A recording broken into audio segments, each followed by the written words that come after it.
Welcome to the Media Hunt Report. I'm here with someone who needs very little introduction in South East Queensland, Michael Matusik, property analyst, known by everyone. Michael, welcome. Thank you. So, now, fire away.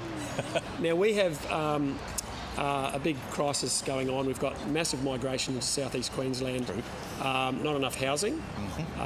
What are the solutions? Well, let's go through the problems, and I'd like to hear what you've got to say about the solutions. Okay, well, a lot of the things that are talked about and you read about in the newspaper and so forth is to do with somebody else's problem in terms of its migration, or its interest rates that were too low, or it's now labour costs that were too high, or it's all accelerated by COVID. Yeah, they were there, but the large proportion of the problem, particularly on the Gold Coast, is that the unit supply, the dwelling supply is the wrong supply. We've got high rises all around us. That caters for this much of the market. Most people can't afford it. Most people can't fit in it. When you look at the demographics of the Gold Coast, even the recent migrants, most of them actually are families. They've got kids. They've got a ute. They've got two people working. They need cars. They need something that's closest to the ground. Let's call it stick construction. That gets affordable and doable. Is it supply and demand and a bit of red tape at the end of that when it comes to supply of? Oh, it's red tape.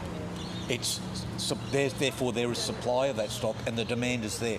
The market largely wants what's not provided here. So what happens here, and you can see it just by coming back and driving to and from the coast, that a lot of people live in places like Logan and Ipswich, nothing wrong with that, but they work on the coast and they drive in and back and forth. The public transport doesn't suit them in terms of where they work and how they work and so forth.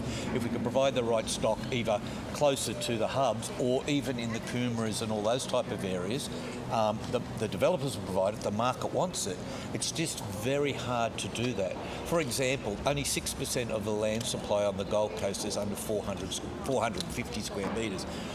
On the Sunshine Coast, that's 30%. In Brisbane, it's 25%. So if we keep on the same trajectory and nothing changes at government level, where are we in 5 years? When consider that you've got so much migration coming here that's not expected to change. Well, what's going to happen is that things are just going to get more expensive. The older resident will, if they're not in a good equity position and so forth, will have to move. Many of the jobs will be here. This is a pulse point in terms of job creation and everything else, and they will commute in and out.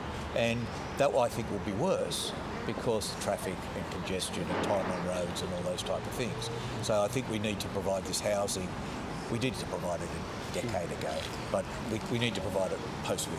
Well, we've done a lot of work together over the years, Michael, and it's great to see you again. And thanks for your insights. And you look a lot better than I do. So, the Gold Coast lifestyle, for those people who are actually, loving it down here, it looks like it's paying off. Oh, you can only do your best, mate. Beautiful. Thanks, Michael. Good on you.